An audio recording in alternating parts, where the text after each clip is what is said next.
Welcome back, everyone, for yet another interesting session in our database design series.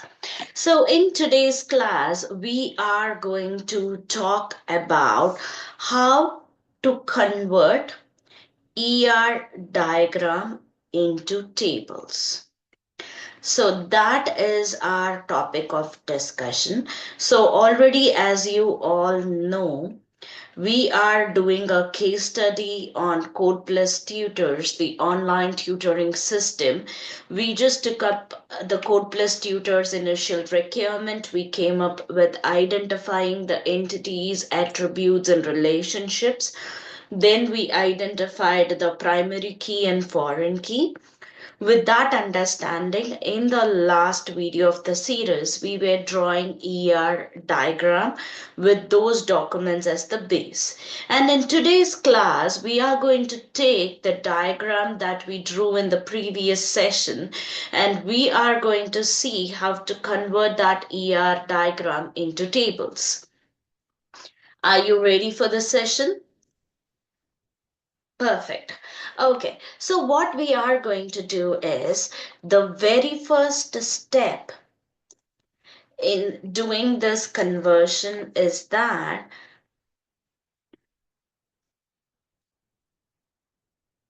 create each, or I could say create tables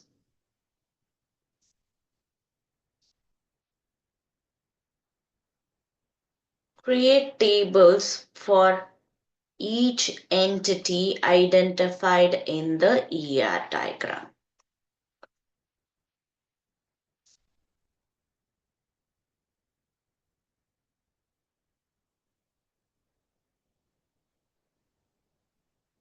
Okay, let us do that. For this assignment, we don't have to create the entire table structures, the data types, give relevant data and all that. No, we just have to list each table name and then we are going to just identify the columns and whether they are primary key and foreign key.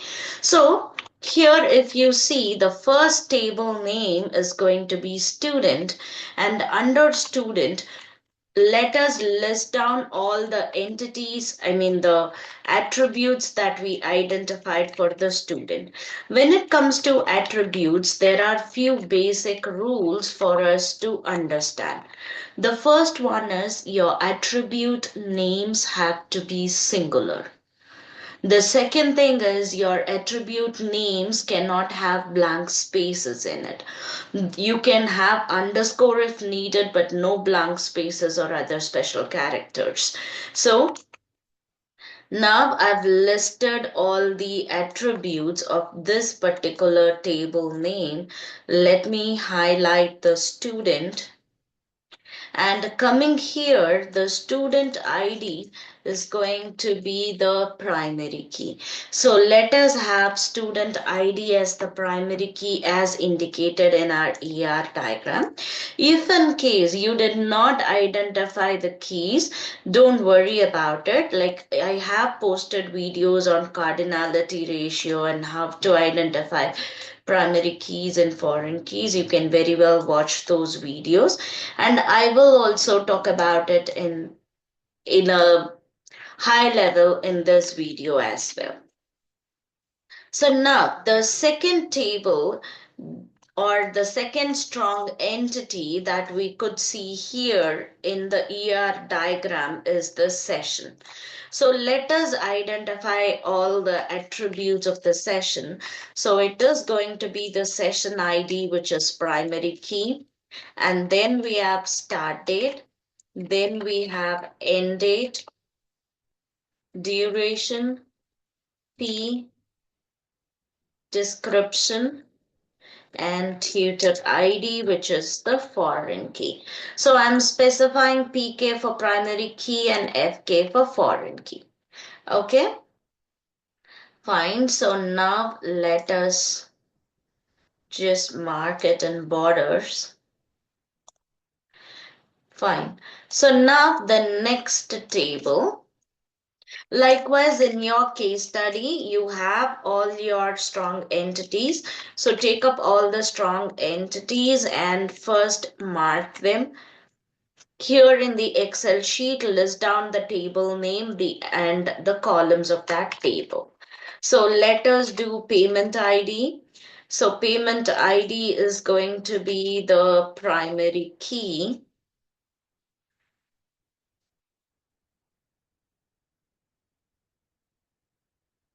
Then we have the student ID. Then we have the session ID,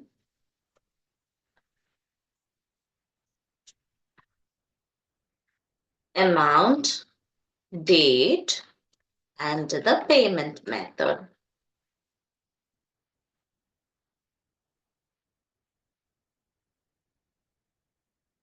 Okay. Now the next one is the table name named tutor. And as shown in the diagram, let us copy all the attributes as the columns of your table.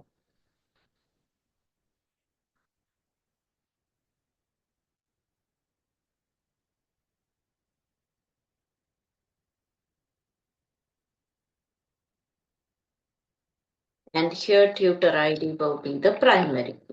Now let us list the associative entities. Like when you have a many-to-many relationship in the ER diagram, we just broke that down into two one-to-many relationships. So one such in our example is the enrollment table. So let us do that. So we will have student ID, session ID, and the enrollment date. And here both your student ID and the session ID,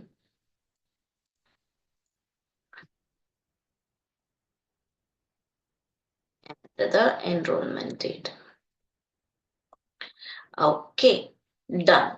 So now the next thing. Okay, so now we have taken all the tables in our ER diagram.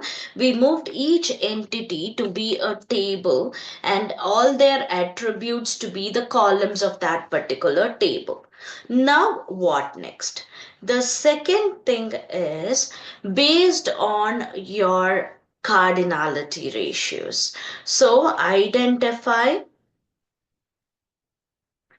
primary key and foreign key based on cardinality ratio.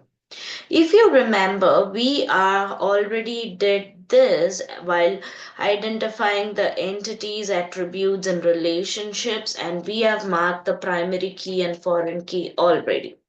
So if at all you didn't do that earlier, then how do we do that? So it's just a quick refresh on that. So the first thing is in your ER diagram, if you have one to many relationships. So if you have a one to many relationship, then primary key of one side becomes foreign key in many side. Let me show you an example for that. So if you see one, okay, hold on. This is, I'm just looking for a one-to-many relationship. So one tutor is taking multiple sessions and one session is handled by only one tutor. So this is an example of one-to-many relationship. Correct. In that case, the primary key of your one side will be moved as foreign key to the many side. That is what we have done here.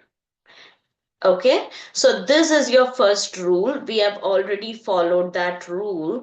Then the second one is if you have a one-to-one relationship,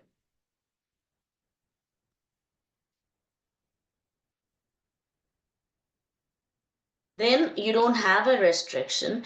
You can take primary key of any one side and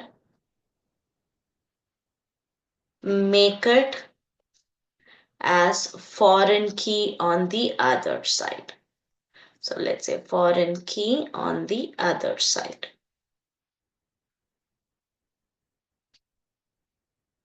So let us look at an example here. So between payment and session, we have a one-to-one. So here you have payment ID, here you have session ID. So it is completely up to you. You can make the payment ID as foreign key in session table or session ID as foreign key in the payment table. So what I did is I just thought it'll be better to have session ID, the primary key of session, as a foreign key here. So that is what we have done it. Okay, and the third one would be many to many relationship. So if you have many to many relationship, then you cannot put the primary key of one side into another, because in both the ends there will be multiple values for those attributes. So what you do is you break it down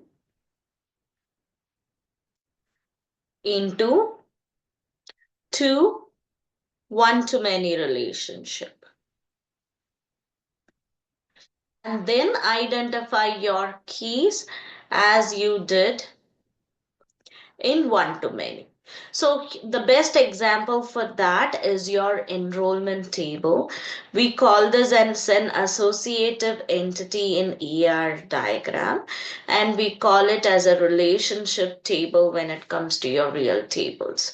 So one student can participate in many sessions, and one session can have many students involved if it's a group session. So in that case, there will be a many to many relationship between your student and the session. So in that case, what we did is we brought in an intermediate table called as enrollment, such that one student can have many enrollments, but one enrollment is associated with only one student ID. And one session can have many enrollments, but one enrollment is to a specific session ID. So now what happens is between student and enrollment, it's a one to many, and between session and enrollment, it becomes one to many. And the primary key of both your student table and session table, that'll be both the primary key and foreign key in your enrollment table.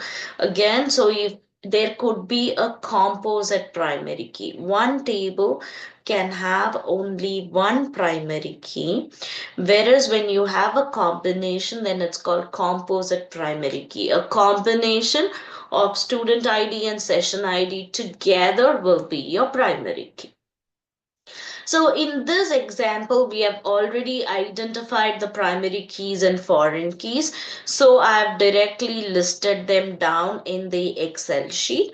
Whereas in your case, if you have not already done it, use these three rules, and based on the relationships you identified in your entity relationship diagram, you mark the primary keys and foreign keys in the appropriate table.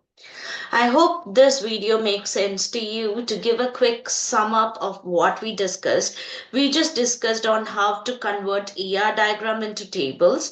For that, we just take up every single entity that we identified in the ER diagram and we move that as a table, and the attributes of that entity will become the columns of that specific table. And if you have already marked the primary key and foreign foreign key in your ER diagram, make those markings in your table structure as well. If you don't have it, then follow these three rules, your one to one, one to many, and many to many. Appropriately identify your primary key and foreign keys and mark them into the table. I hope this is clear to you. So now go ahead, and if you have a corresponding assignment, go ahead and do a similar Excel sheet. In the next video, we are going to talk about how to normalize these tables that we identified. So now we have a stable table structure in hand, and this table structure doesn't miss any requirements. But that doesn't guarantee that the table structure doesn't have any anomalies or doesn't have any redundancies. So in the next session, we are going to do the next part of this assignment, which is to normalize these tables. We will learn about the different types of normalization and how you can make sure that your tables adhere to those normalizations. Okay, so see you soon in the next video, and let's talk about normalization. Take care and stay tuned, and don't forget to subscribe to my channel if you haven't already done.